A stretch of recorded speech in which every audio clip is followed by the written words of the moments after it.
শব্দের দিকে টার্গেট করে বেশিরভাগ মানে গাড়িতে ওঠা হয়, শব্দটা আগে ফলো করি। যেহেতু আমি অনেকদিন ধরে বিক্রি করি, হেল্পার কন্ট্রাক্টর যারা পুরানো প্রায়টাই চেনে, এখান থেকে গাড়িটা ছেড়ে দিল, আমি এরকম বলি ওস্তাদ নিয়ে যাবেন না, রাইখা যাবেন ওস্তাদ। ওনারা গাড়ি সাইড করে নামা দেওয়া যায়, টাকা চিনিও না, টাকার উপর তো বলে যে এটা ভাই 50 টাকার নোট, বাইরে 100 টাকার নোট, ওইটার উপরে আমার 10 টাকা বা 20 টাকা আলাদা করে রাখা থাকে ভিতরে, ওইভাবে দেওয়া হয়। খারাপও আছে, এমনও হয়েছে জীবনে। তো ওরকম দেখা গেছে এক সাইডে আমি 4টা চক বাদাম দিছি, একটা নোট ধরাইছে, আমি বাস করে দিছি, তো হয়তো 2টা 20 টাকার নোট দিচ্ছি, পরে খুললে দেখছি যে একটা নোট হয়তো 50 টাকা দিছে, 10 টাকা উনি নেয় নাই। পরবর্তীতে আমি টাকাটা অন্য একজনের দেখাইছি, আমার হকার ভাই, এটা কয় টাকার নোট? ভাই এটা তো 10 টাকার নোট। এরকম হয়েছে যে আমাদের কাছ থেকে বাদাম 1 প্যাকেট নিয়েছে, টাকাও নিচ্ছে 90 টাকা, কিন্তু টাকা ধরাইছে 10 টাকা। এরকম হয়েছে। উনি যদি বলে যে ভাই 50 টাকার নোট দিতেছে, ভাঙতে দিতে হবে, তাইলে সামনে হাঁটতেছি, গাড়ির আওয়াজ তো বুঝতেছি, যেহেতু দেখি না, হঠাৎ যেহেতু গাড়িতে বাড়ি খাইতে পারি, তো এটা যদি সামনে লাঠিটা এইভাবে রাখি, তাহলে লাঠি আগে বাড়ি খাবে, আমি সেফ হবো। এটাই। আমি অন্ধকার আলো দুটো জিনিস বুঝতে পারি।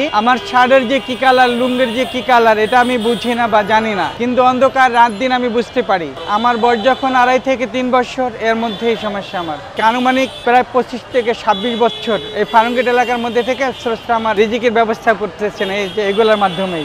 আগে মোটামুটি ভালো আয় ছিল, কারণ আগে 1 কেজি বাদাম ছিল মাত্র 80 টাকা। ওই সময় দেখা গেছে 1300 টাকা বেচতে পারলে আমার প্রায় 700 টাকা ব্যবসা রয়েছে, আর 1500 টাকা বেচতে পারলে 400 450 টাকা খুঁজে পাওয়া কষ্ট হয়। আমি আল্লাহর কাছে দোয়া করি, আল্লাহ আপনি আমাকে সুস্থ অবস্থা মৃত্যু দেন, আমার ইনকাম করার রিজিক খেয়ে যে আমি মৃত্যুবরণ করতে পারি, এরকম একটা মৃত্যু আপনি আমাকে দিবে। 10টা 11টার দিকে আসি, গাড়ি থাকলে দেখা গেছে যে 8:30 এরকম। অ্যাক্সিডেন্ট 3বার হয়েছে। একবার অ্যাক্সিডেন্ট ওই সময় টেস্টি হাজবেন্ড বিক্রি করছিলাম, গাড়িতে নামছে, আইল্যান্ড উপরে দাঁড়াইছি, তো একটা গাড়ি আইসা, বাস আইসা মানে মাইরা দিয়ে আমার উপর দিয়ে গেছে, কিন্তু চাক্কা লাগে নাই। আর একবার হচ্ছে আমি তাজগা কলেজ মসজিদে নামাজ পড়তে গেছি, ওখান দিয়ে লাঠি উঁচু করেই মানে পার হইতেছিলাম, তা পিকআপে মানছিল না, ও আমার মাইরা দিয়ে গেছে, ওই সময় দাঁত ভাঙছে আর কি। আর একবার অ্যাক্সিডেন্ট হয়েছিলাম রাস্তা পার হতে যায়, আমি নিজেও জানি না যে আমি নিজে অ্যাক্সিডেন্ট হয়েছি, আমি নাকি বাড়ি খেয়ে 20 হাত দূরে পড়ে গেছি। আমার উপায় নেই, আমি তো অন্য কোনো কাজ করতে পারছি না, তো বাসার পাশে বাসা, যে আমি গাড়ির সিটে বসা, উনি এসে বলতেছে আমার বাপ মারা গেছে, দাফন করতে হবে, আমাকে কিছু সাহায্য করেন, কান্নাও করতেছে। আমি এক সাইডে মুখ ঘুরে রাখছি যাতে আমার না চিনতে পারে, আমার দেখলে তো লজ্জা পাবে। সে ইচ্ছে করলে কাজ করতে পারতো, কিন্তু করে না, সেটা তো তার ব্যাপারে।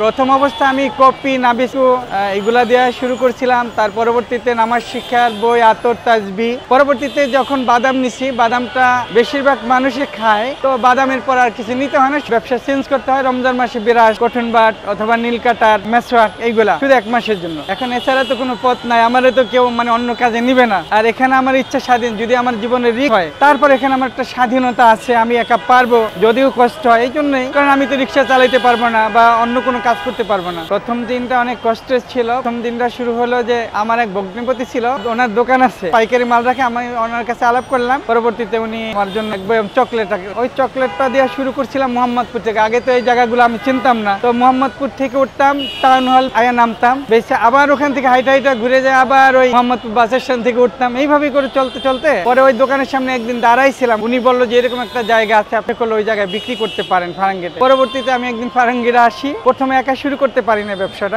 ওই সময় এতটা সাহস ছিল না যতটা পারি। ছোট্ট একটা স্বাস্থ্য পাই ছিল, ওই সময় ওরে বললাম যে তোরা আমি 30 টাকা দিমু, তুই আমার লগে থাকবি। তো আনুমানিক আমার সাথে 15 দিন ব্যবসা করছে। পরবর্তীতে ওকে দেখলো যে ও চকলেট বিক্রি করতে পারবো, আমার সাথে আর করে নাই, আমি আপনার সাথে করবো না, আমি আলাদা ব্যবসা করবো। ঠিক আছে কর, তাহলে তুই আমাকে একটু হেল্প করিস, গাড়ি যদি এই পারে ওই পারে নিয়ে যায়, তাহলে তুই আমার দিকে একটু খেয়াল রাখিস।